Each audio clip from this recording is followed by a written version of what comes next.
Passion to be found playing small and settling for a life that's less than the one you're capable of living. Now, I'm sure in your experiences, I found that nothing in life is worthwhile unless you take risks. Nothing. Nelson Mandela said, "There is no passion to be found playing small and settling."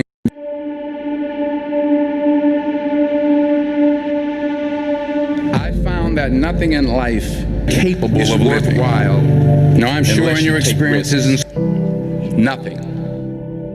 Nelson Mandela said, "There is no passion to be found playing small and settling for a life that's less than the one you're capable of living."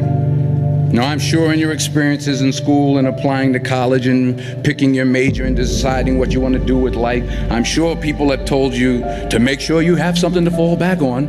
Make sure you got something to fall back on, honey. But I never understood that concept, having something to fall back on. If I'm going to fall, I don't want to fall back on anything. I want to fall forward. I figure at least this way I'll see what I'm going to hit. Without consistency, you'll never finish.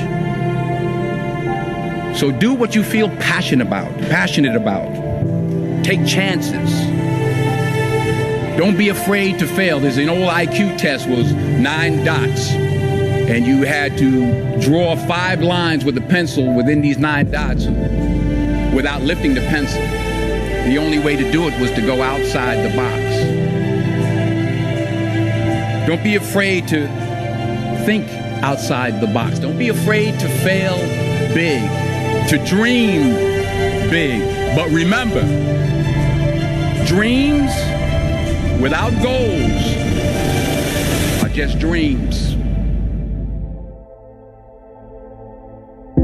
Reggie Jackson struck out 2,600 times in his career, the most in the history of baseball. But you don't hear about the strikeouts. People remember the home runs. Fall forward.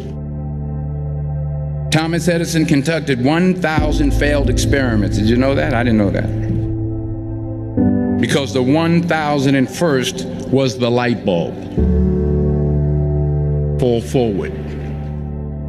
Every failed experiment is one step closer to success. You've got to take risks, and I'm sure you've probably heard that before, but I want to talk to you about why that's so important. You will fail at some point in your life. Accept it. You will lose. You will embarrass yourself. You will suck at something. There's no doubt about it.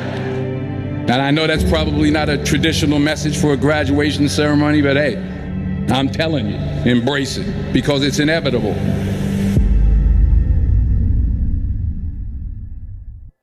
In the acting business, you fail all the time. Early on in my career, I auditioned for a part in a Broadway musical. Perfect role for me, I thought, except for the fact that I can't sing. I didn't get the job. But here's the thing. I didn't quit. I didn't fall back. I walked out of there to prepare for the next audition, and the next audition, and the next audition. I prayed. I prayed. And I prayed. But I continued to fail, and fail, and fail. But it didn't matter, because you know what? There's an old saying, you hang around the barbershop long enough, sooner or later you're going to get a haircut. So you will catch a break, and I did catch a break.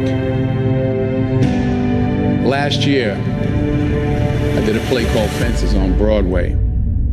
But here's the kicker. It was at the Court Theater. It was at the same theater that I failed that first audition 30 years prior. The point is, every graduate here today has the training and the talent to succeed. But do you have the guts to fail? If you don't fail, you're not even trying. I'll say it again. If you don't fail, you're not even trying. To get something you never had, you have to do something you never did. Just imagine you're on your deathbed, and standing around your deathbed are the ghosts representing your unfulfilled potential. The ghost of the ideas you never acted on. The ghost of the talents you didn't use. And they're standing around your bed, angry, disappointed, and upset. They say, we came to you because you could have brought us to life, they say. And now we have to go to the grave together.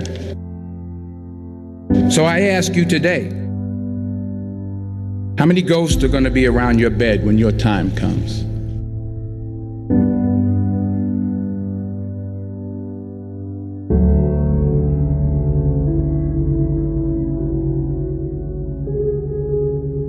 I just got back from South Africa. It's a beautiful country, but there are places there with terrible poverty that need help.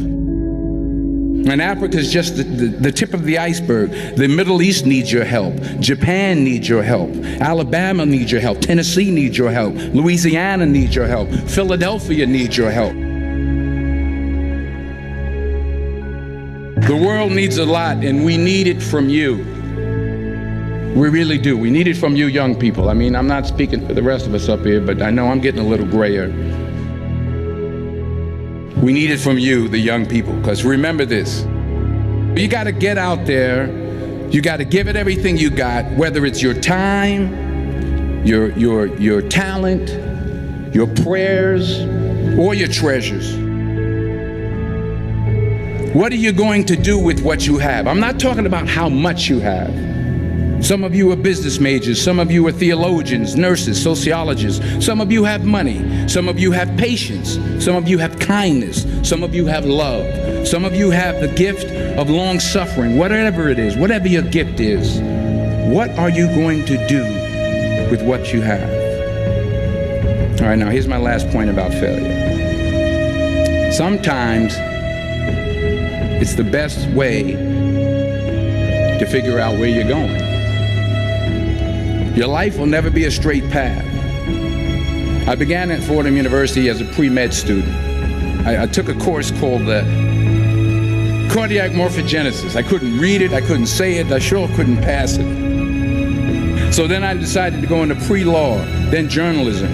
And with no academic focus, my grades took off in their own direction. I was a 1.8 GPA. And the university very politely suggested that it might be better to take some time off. I was 20 years old. I was at my lowest point.